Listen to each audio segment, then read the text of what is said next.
बॉसला मारा पण मोर्चाला या असं राज ठाकरेंनी काल विचित्र विधान केलं आणि या विधानावरून आता राजकीय वर्तुळात चांगलेच टीकास्त्र पाहायला मिळत आहे। मुंबईतील रंगशारदा सभागृहात राज ठाकरेंनी ईव्हीएम मधील कथित गैरप्रकारांविरोधात सादरीकरण केलं। या सादरीकरणानंतर राज ठाकरे यांनी ईव्हीएम आणि निवडणूक आयोगावर जोरदार टीका करताना या मोर्चामध्ये सहभागी होण्यासाठी बॉसला मारा पण मोर्चाला या असं म्हटलंय।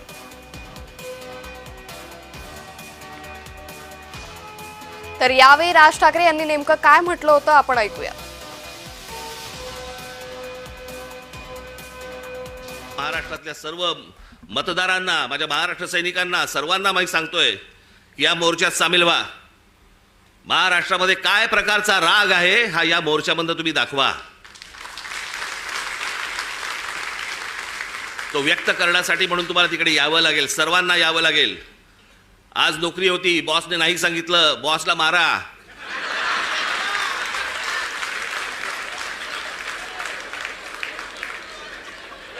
शनिवार पुरता एक मत त्याच्या गालावर द्या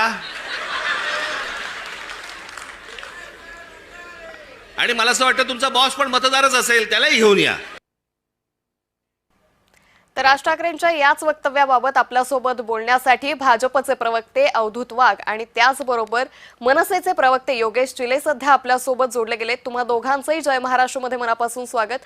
आपण पाहतोय उद्या मनसेचा, महाविकास आघाडीचा, विरोधकांच्या नेत्यांचा हा मोर्चा निघतोय आणि या मोर्चाला येण्यासाठी राज ठाकरेंनी जे आवाहन केलंय ते सध्या चांगलंच वादात सापडलंय। अवधूत सर, मनोरंजन म्हणून मी या विधानाकडे पाहतोय, बाकी काय। बाकी त्या विधानाला ना शेंडा ना बुडखा आहे। आपल्या मुलाचा दुकान चालवण्यासाठी लोकांच्या नोकऱ्या घालवणारा भारतातला एकमेव नेता म्हणजे राज ठाकरे। अरे तुम्ही लोकांना काय संदेश देताय? सुट्टी नाही दिली तर बॉसच्या कानाखाली आवाज काढा, बॉसच्या तोंडावर मारा। मग तो बॉस तुमच्या मुलांना नोकऱ्याला ठेवणार का? माझ्याकडे 225 लोक आहेत, एकाचीही जर हिंमत असेल तर माझ्या गालाला हात लावून दाखवावा, मी त्याला नोकरीवरनं काढीन आणि मग महाराष्ट्र नवनिर्माण सेनेने मला जे काय करून दाखवायचं ते करून दाखवा, असं माझं ओपन चॅलेंज आहे। जर एखाद्याला सुट्टी हवी असेल आणि त्याला जर ती हक्काची सुट्टी असेल तर मोर्चा असो किंवा नसो, त्याने ऍप्लिकेशन केल्यानंतर त्या संस्थेला, त्या कंपनीला किंवा त्या दुकानाला, त्या मुलाला सुट्टी देणं भाग आहे। त्याच्यामध्ये हात उचलायची काय गरज आहे? प्रोसिजरचा भाग आहे। आणि एखाद्याला सुट्टी घ्यायची आहे तर तो सुट्टी घेऊ शकतो। कोण इथे वेडबिगार नाहीये बघा की मोर्चाला जाऊ नको, मी तुला बांधून ठेवेन, असं काय होत नाही। निश्चित अवधूतजी, या संदर्भात तुम्ही जी प्रतिक्रिया दिली आहे या संदर्भात आपण योगेश चिले सध्या आपल्यासोबत जोडलेले आहेत। योगेशजी, अवधूत सर असं म्हणतायत की राज ठाकरेंच्या या विधानाकडे ते मस्करी म्हणून, विनोद म्हणून बघताय, काय प्रतिक्रिया द्याल? नाही, ते कशाही बघू देत, परंतु माननीय राजसाहेब जे बोलले ते फक्त हा विषय किती गांभीर्याने घेण्याचा आहे हेच दर्शवण्यासाठी बोलले। ती भाषाशैली आहे आणि महाराष्ट्रामध्ये ही भाषाशैली प्रसिद्ध आहे। आता मध्ये यांचेच राम कदम बोलले होते की तुम्हाला एखादी मुलगी आवडली, मला सांगा, मी उचलून आणून देतो। म्हणजे काय राम कदम यांना आपण किडनॅपर बोलायचं का? त्यावेळी यांचं तोंड गप्प होतं ना। विष्णूचा 11वा अवतार ज्यांना मोदी वाटतात त्यांच्याकडून अशाच विधानाची अपेक्षा करणार? त्यांना शैली कळत नाही, त्यांना भाषा शैली कळत नाही, त्यांच्याकडून आपण बाकी काय अपेक्षा करायच्या? त्यामुळे फक्त माननीय राजसाहेबांनी त्या विषयातलं गांभीर्य सांगितलं की तुम्हाला जर लोकशाही वाचवायची असेल तर एक दिवस तुम्हाला त्या लोकशाहीसाठी द्यावा लागेल, त्या मोर्चात यावं लागेल, तुमच्या बॉसला तुम्हाला समजावं लागेल की बाबा तू सुद्धा मतदार आहेस, तू सुद्धा ये या मोर्चामध्ये, कारण आपल्याला लोकशाही वाचवायची, आपल्याला संविधान वाचवायचं। निश्चित योगेशजी, तुम्ही जसं म्हणताय की ही राज ठाकरे यांची शैली असेल, मात्र अशी चर्चा आज जोर धरू लागलीये की आपल्या मोर्चाला या असं आवाहन करण्यासाठी बॉसला मारा असं म्हणण्याची काय गरज होती? मी पुन्हा सांगतोय, ती भाषा शैली आहे, मराठीमध्ये विडंबनात्मक बोलण्याची पद्धत आहे। आता भाजपवाल्यांना ते विसरलेले आहेत, ते काय, त्यांना खोटं बोलायची सवय झालेली आहे, एखादी गोष्ट बोलायची, खोटं बोलायची, त्यामुळे त्यांना भाषेमध्ये इतरही शैली, इतरही प्रकार असतात हे त्यांना कळत नाहीये। त्यांना सध्या फक्त भाषेमध्ये खोटं बोलणे हा एकच प्रकार दिसतो। निश्चित योगेशजी, खरं तर आपण अवधूत सरांकडून जाऊया। अवधूत सर, आपण ऐकलं योगेश चिलेजी म्हणतायत की राज ठाकरे यांची ही शैली आहे आणि भाजपला सतत खोटं बोलण्याची सवय। ठीक आहे, ते 1.5% मतं ज्या पक्षाला मिळतात त्या पक्षाच्या प्रवक्त्याबद्दल फार मी काय गंभीरतेने घेत नाही. फक्त मला एवढं म्हणायचं आहे की शैली शैली शैली, तुमची ती शैली आणि आमची शैली नाही का? मग राज ठाकरेंवर आणि मनसेवर टीका जर एखाद्याने केली तर ती त्याची शैली नाही. मग त्याला मारायला माणसं पाठवायची, त्याच्या घरावर दगडफेक करायची. शैली शैली शैली शैली म्हणजे काय हो? शिव्या देण्याची शैली आहे काय? मागे त्या संजय राऊतांनी एका महिलेला आई बहिणीवरनं शिव्या दिल्या आणि ही राऊत शैली झाली. ठाकरे शैली, राऊत शैली, राज ठाकरे शैली, उद्धव ठाकरे शैली, आदित्य ठाकरे शैली. अरे कंटाळली लोक म्हणून तुम्हाला घरी बसवलेलं आहे. 13 वरून 1 वर, 1 वरून 1 वर आणि 1 वरून 0 तुम्ही आलेला आहात. या तुमच्या शैलीला लोक कंटाळलेली आहेत. तुम्ही तुमच्या नेत्याची किती पण उदो उदो करा, आज तुमच्या नेत्याच्या मागे कोण नाहीये लक्षात ठेवा. आणि हे केवळ तुमच्या शैलीमुळे चाललंय, तुमच्या शैलीमुळे झालेलं आहे. लोकांना शिव्या देणं, लोकांची वर दादागिरी करणं लोकांना आवडत नाही. लोक शांत बसतात याचा अर्थ ते योगेशजी, तुमच्या बरोबर आहेत अवधूतजी असं म्हणतायत नाही. की लोकांना अशी शैली आवडत नाही, दादागिरी करणं आवडत नाही.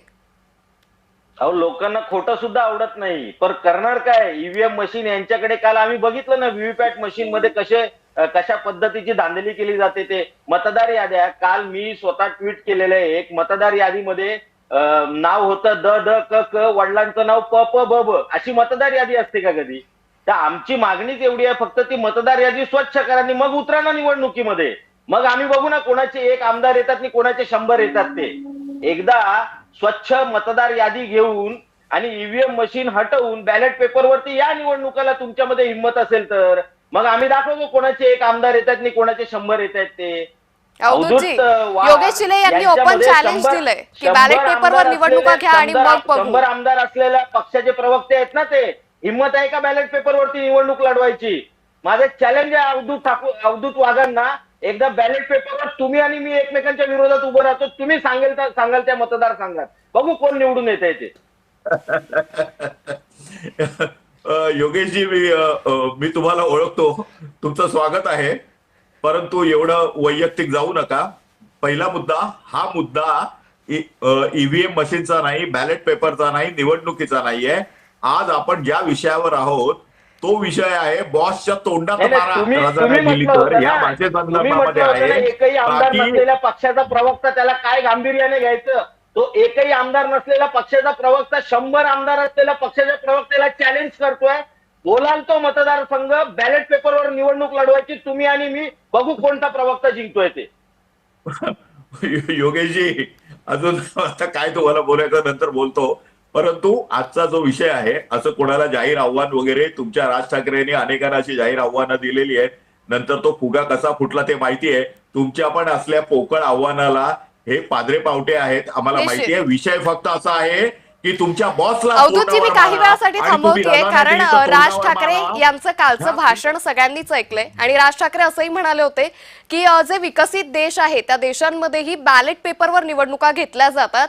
योगेशजी, फक्त भारतात बॅलेट पेपरवर निवडणुका घेतल्या जात नाही, याच्या मागे सगळा भ्रष्टाचार आहे असं राज ठाकरे यांनी काल म्हटलेलं आहे. त्यामुळे एकंदरीतच या सगळ्या जो दावा केलेला आहे राज ठाकरे यांनी, हा खरंच अभ्यासपूर्ण आहे का? कारण सातत्यानं भाजपकडून किंवा सत्ताधारी पक्षांकडून असं म्हटलं जातं. नाही, मी तुम्हाला फक्त एकच उदाहरण देतो. आमचे उमेदवार आहेत संदेश देसाई म्हणून, या विधानसभेला उभे होते. 2019ला त्यांना 5037 मतं आहेत आणि 2024ला सुद्धा त्यांना 5037 मतच आहेत. इतका मोठा योगायोग होऊ शकतो का हो? तोच विधानसभा मतदारसंघ, तोच उमेदवार, आणि 2019चे आणि 2024चे मतही तेवढीच. मतांमध्ये एका मताचा सुद्धा फरक नाहीये.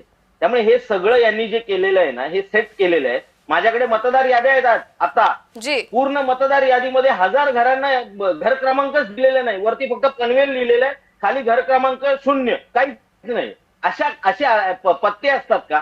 कसा सर्वे करायचा अशा मतदारसंघांचा? निश्चित योगेशजी, खरं तर आता या सगळ्या प्रश्नाची उत्तरं या मोर्चानंतर कशा पद्धतीनं प्रशासनाकडून असेल, निवडणूक आयोगाकडून असेल, काय पावलं उचलली जातात हे पाहणं महत्त्वाचं ठरणार आहे. तुर्तास तुम्हा दोघांचेही खूप खूप धन्यवाद आपण जय महाराष्ट्र सोबत साधलेल्या या संवादासाठी.